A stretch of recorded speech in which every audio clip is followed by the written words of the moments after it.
This Masters of the Universe trailer fixed the one thing that could have completely ruined the movie. And no, I'm not talking about Skeletor's face. Although to be fair, that was a real concern. Jared Leto plus skull makeup is the kind of sentence that should legally require supervision. No, the real danger was much worse than bad design. The real danger was embarrassment. Because this is the trap every live-action adaptation of something big, bright, and unapologetically fantasy-coded falls into now. The studio gets scared of its own material. So instead of treating the world seriously, it starts translating it for the audience like an apologetic waiter. Yes, we know the laser swords and castle skulls are a lot. Yes, we know this man is called He-Man, please don't leave. And once a movie starts doing that, it's over. The spell is dead. You can feel the self-consciousness crawling all over the frame. But this trailer did something much smarter. It made Prince Adam the outsider on Earth, not the outsider in Eternia. And that one decision might be the difference between surprisingly good fantasy movie and 2.5 hours of expensive irony. Amazon's official synopsis says Adam was separated for 15 years and returns to Eternia to find it under Skeletor's rule.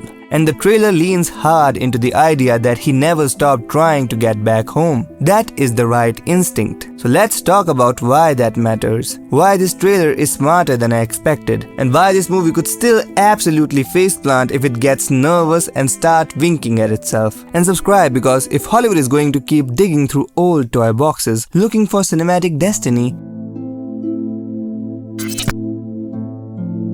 this is the whole thing. This is the hinge. For months, the biggest worry with this movie was the Earth setup. Because the second people heard that Adam had spent a lot more time on Earth, the fear was obvious. Oh no, they're going to make Eternia the weird place and turn the whole movie into one long smirk. That would have killed it. Because Masters of the Universe cannot survive embarrassment. It's not built for that. This is swords, sorcery, barbarians, cosmic evil, skull-faced tyrants, and a man who becomes He-Man by lifting a magic sword and yelling about having power. If the movie doesn't believe in that with a straight face, nobody else will. And the trailer seems to understand that. Adam doesn't talk like Earth is home and Eternia is some strange legacy cosplay he has to reluctantly accept. Talks like an exile, like a guy who knows exactly where he belongs and is furious that he's been kept away from it. In the trailer, he says he knows his people and that he never stopped trying to get back home. That changes everything. The Earth setup looked like a problem. The trailer reframes it as longing, not irony. That's huge, because now Earth is not the movie's default reality. It's the place Adam is trapped away from the real story. And that means the movie has a chance to treat Eternia not like a punchline,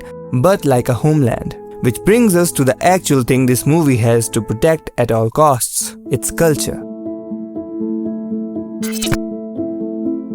This is why Adam's point of view matters so much. Fantasy lives or dies on belief, not realism, not logic, belief. You don't need the audience to think Eternia is possible. You need them to feel like the movie thinks Eternia is worth taking seriously. And the second the film starts acting like its own world is silly, the audience stops entering it and starts standing outside it with popcorn and commentary. That's death for something like the Masters of the Universe. This property needs to lean much closer to the earnestness of something like Avatar than the meta-cleverness of movies that survive on self-awareness and Easter egg applause. Because He-Man is not good if it's embarrassed by itself. It is only good if it's gloriously, almost stupidly sincere. This world should feel like it has religion, history, family, myth, duty, spectacle. It should feel like a place where a skull-faced fortress can exist and nobody turns to camera like, well, this is awkward. Fantasy needs conviction. Adam being culturally Eternian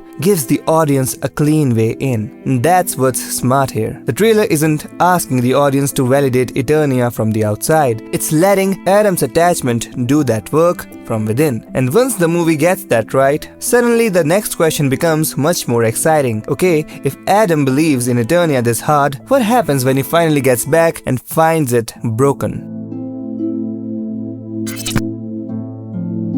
And this is where the movie gets more interesting than I expected. Because the lazy version of this would be Earth Boy finds out he's special, goes to Magic World, learns the truth, saves the kingdom, everyone claps, and lunch. But the trailer suggests something stronger. This is not really a discovery story, it's a return story. Adam is not finding out who he is. He already knows, or at least he feels it. He has spent years trying to get back. That means when he reaches Eternia, the emotional charge is different. It's not, wow, what is this place? It's, I lost this. This was taken from me. That's much better. Because return stories come up with built-in grief, built-in distance, built-in anger, built-in loyalty. They feel heavier than generic origin stories. The movie looked like it might be another hero learns who he is setup. The trailer suggests he already knows enough for the return to hurt. That gives the film emotional leverage. Also, and I say this with affection, Nicholas Galitzine being sad and sword adjacent is a good start. The man looks like he was engineered in a lab to play a beautiful person carrying burdens in expensive fantasy lighting. No objection so far. But a return story only works if the place you're returning to feels worth missing. So now the pressure shifts from Adam to the movie itself. Can it make Eternia feel inhabited instead of just decorated? One thing the trailer seems to be getting right is color, which sounds small until you remember how many fantasy sci-fi adaptations panic and immediately start draining everything into tasteful sludge because somebody in a random boardroom got scared of toys. This doesn't look ashamed of being colorful. Good, it shouldn't. The reporting around the trailer keeps emphasizing the more faithful visuals and the swords and sorcery meets laser gun stone. That's exactly the mix this thing needs. If Eternia just looks like generic prestige grey with one skull on a mountain, what are we doing here? A lot of live-action fantasy adaptations sand off the fun because they want respectability. This one at least looks like it's willing to let the world stay heightened. That matters because color is not just the style here, it's confidence. It tells you whether the movie trusts its own mythology, and the trailer seems to, mostly. Now, mostly is important because this is where the movie can still absolutely ruin itself. Not through visuals but through tone. Because even if Eternia looks right, the minute the characters start talking about it like it's ridiculous, the whole thing collapses. Which means the next concern is obvious. Will the film stay earnest or will it flinch? And this is what still worries me. Not the hook, not the cast, not even the Earth stuff anymore. The real fear is tonal cowardice. Because a lot of modern franchise movies do this one thing where they get right up to the edge of sincerity, stare into the abyss, and then panic. They throw in a joke, a wink, a little self-aware line, some deflating side comment. Anything to reassure the audience that yes, we know this is all a bit too much. And for Masters of the Universe, that would be fatal. This movie should not sound like it's embarrassed to say Skeletor. It should not sound like it needs to apologize for Castle Grayskull. It should not feel like it's sneaking its own fantasy past the adults at the table. The trailer has fixed the setting problem. That only matters if the movie also fixes the tone problem. Because the setting and the tone are connected, if Adam is grounded in Eternian values, then the movie has an emotional excuse to play everything straight. Good. Use it. Don't get scared halfway through and start undercutting your own myth because somebody thought the audience needed irony to survive. They don't. They need conviction. And honestly, the more ridiculous a fantasy world is, the more conviction it needs. That's the secret. You cannot half believe in He-Man. Half belief turns instantly into camp, which can be fun, sure, but that's not what this movie should be reaching for. It should be reaching for awe with enough corniness to stay lovable. And that's a very narrow lane, but it's the right lane. And if the movie can hold that, then suddenly this stops being the He-Man adaptation and becomes a much more interesting question. Can this thing actually become the fantasy franchise people didn't realize they were missing?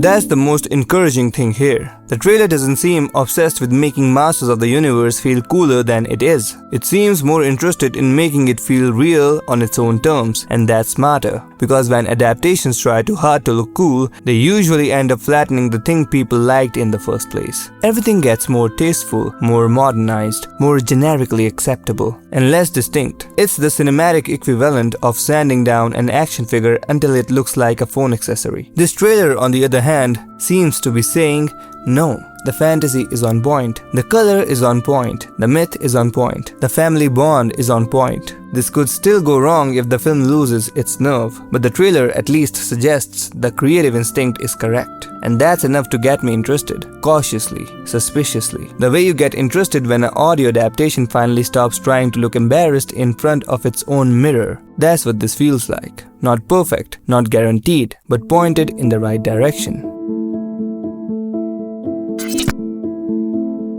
So yes, the new Masters of the Universe trailer fixed one problem that mattered most. It made Adam emotionally native to Eternia, not emotionally native to Earth. That means the film has a chance to treat its fantasy world like a place worth believing in instead of weird backdrop to be translated, mocked, or politely modernized. And the Amazon's official synopsis supports the same return home structure. That's the right move. Because this movie will not live or die on whether the sword looks cool. It will live or die on whether it believes in its own world hard enough for the audiences to follow. And for the first time, I think it might, in a good way. This is Ish vs. Hollywood, and I'm looking forward to the silliness with sincerity.